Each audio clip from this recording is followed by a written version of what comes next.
Vocal cord polyp. Vocal cord polyp क्या होते हैं? Vocal cord polyp benign non cancerous lesion होते हैं। ये कभी भी रिस्की नहीं होते हैं। इनमें फ्लूइड भरा होता है या लंबे टाइम तक रहने से ये ज्यादा कड़े और कट्ठे हो जाते हैं। लैरिंक्स में एक वॉइस बॉक्स होता है। ये वॉइस बॉक्स आवाज निकालने के काम होता है। इस वॉइस बॉक्स के अंदर दो कॉर्ड होती है जिन्हें वोकल कॉर्ड कहा जाता है। ये जो वोकल कॉर्ड है, ये वोकल कॉर्ड यहाँ बनी रहती है। इन वोकल कॉर्ड में जब सूजन आ जाती है तो इनमें छोटे छोटे पॉलिप बनने लग जाते हैं। ये छोटे छोटे पॉलिप इन्हीं को ही हम लोग वोकल कॉर्ड पॉलिप बोलते हैं। टिपिकली ये वोकल अब्यूज की वजह से होती है। वोकल अब्यूज का मतलब जैसे कि आपने सिंगर्स को देखा होगा जो अपनी वॉइस का ज्यादा यूज करते हैं या फिर ज्यादा चिल्लाने का काम होता है, जो कि पब्लिक स्पीकर्स होते हैं जिन्हें ज्यादा बोलना पड़ता है, जो जरूरत से ज्यादा वॉइस का यूज करते हैं। इस चीज को हम लोग वोकल अब्यूज बोलते हैं। जो वोकल ज्यादा वॉइस यूज से परेशान होते हैं वो प्रोन होते हैं वोकल कॉर्ड पॉलिप होने के लिए। तो अब ये सिम्टम्स कहाँ से शुरू होते हैं वो मैं आपको समझाऊंगा। इसके सिम्टम्स की शुरुआत गले से होती है।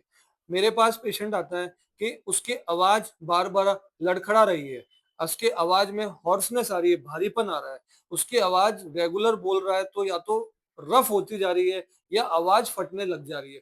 यानी बोलते वक्त उसको बहुत ज्यादा जोर लगाना पड़ रहा है, उसकी आवाज हमेशा बैठी बैठी लग रही है या आवाज फट रही है, या अगर वो बोल रहा है तो उसको गले से बहुत ज्यादा जोर लगाना पड़ रहा है। ये अनुमान वोकल जो रेंज होती है जो सिंगर्स की ज्यादा होती है, जिन्हें हाई नोट्स खींचने पड़ते हैं, उनमें बहुत कॉमन पाया जाता है। अगर कोई सिंगर ये मेरा वीडियो देख रहा है तो अपना समय बर्बाद ना करके हाथों हाथ होम्योपैथिक लीजिए। अगर सिंगर की आवाज बार बार टूट टूट के आ रही है, अगर कोई सिंगर है तो वो इस प्रॉब्लम को अच्छी तरह समझ सकता है कि आवाज टूटने का क्या मतलब होता है।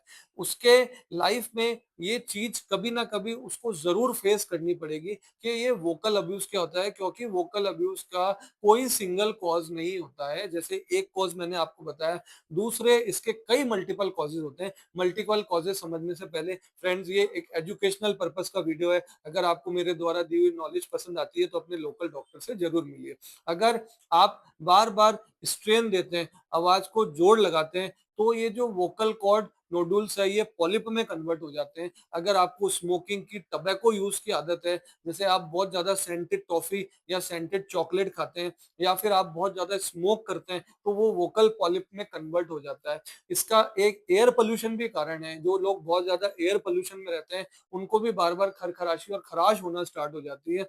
और एक बहुत कॉमन कॉज जिन फ्रेंड्स को नाइट में सोते वक्त रिफ्लक्स की प्रॉब्लम होती है, यानी पेट से जिनका एसिड रिफ्लक्स होकर ऊपर आता है, ऊपर की तरफ आने लगता है, भोजन नली से गले में आके इकट्ठा हो जाता है, तो उनसे भी उनकी आवाज इरिटेबल हो जाती है और उनको भी वोकल कॉर्ड नोडुल्स या वोकल पॉलिप्स होने के चांसेस होने लग जाते हैं। अब आगे मैं आपको इसके डायग्नोसिस के बारे में समझाऊंगा।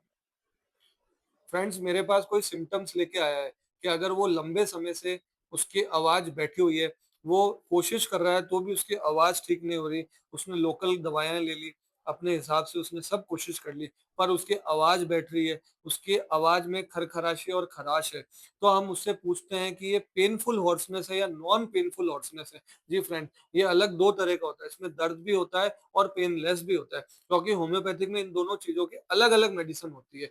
इसको पेशेंट्स को पता कैसे पड़ता है कि मुझे पॉलिप हो रहे, नोड्यूल हो रहे? इसके लिए एक लैरिंजोस्कोपी होती है। लैरिंजोस्कोपी से पता पड़ता है, एग्जामिनेशन होता है कि आपके लैरिंजिक्स में क्या होता है।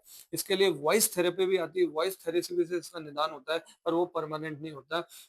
फिर डॉक्टर आपको सर्जरी के ऑप्शन के लिए बोल देता है। सर्जरी आप करा भी लेंगे फ्रेंड्स, ये बार बार होने लगेगा, ये रिपीटिशन होता है। आप तुरंत होम्योपैथिक स्टार्ट करिए, इसके साथ साथ अपने लाइफस्टाइल चेंजेस करिए, थोड़ा योगा प्राणायाम स्टार्ट करिए। अगर आप सिंगर है तो आप हाई नोट्स मत खींचिए। अगर आप स्मोकर हैं तो आप स्मोकिंग अवॉइड करिए। अगर आप टोबैको एडिक्टिव हैं तो आप टोबैको अवॉइड करिए। अगर आप वॉइस की हाइजीन मेंटेन करेंगे, वॉइस की हाइजीन में गर्म पानी के गार्गल करना, पानी ज्यादा पीने लग जाना, तो भी फेरेनिक्स में इससे इन्फ्लामेशन कम होने लग जाता है और ठीक होने के चांसेस बढ़ जाते हैं। तो फ्रेंड्स, ये वीडियो आपके पॉलिप को लेके था। होप, मैं उम्मीद करता हूँ मैं आपको इस बारे में काफी नॉलेज दे पाया हूँ। अगर आपको मेरा वीडियो पसंद आता है तो लाइक शेयर एंड सब्सक्राइब जरूर करके जरूर करें, क्योंकि अभी नेक्स्ट पार्ट ऑफ वीडियो बनाऊंगा, उसमें मैं आपको और इसके बारे में समझाऊंगा और होम्योपैथिक ट्रीटमेंट के बारे में भी बात करूंगा। जब तक के लिए friends, stay safe and take homeopathy.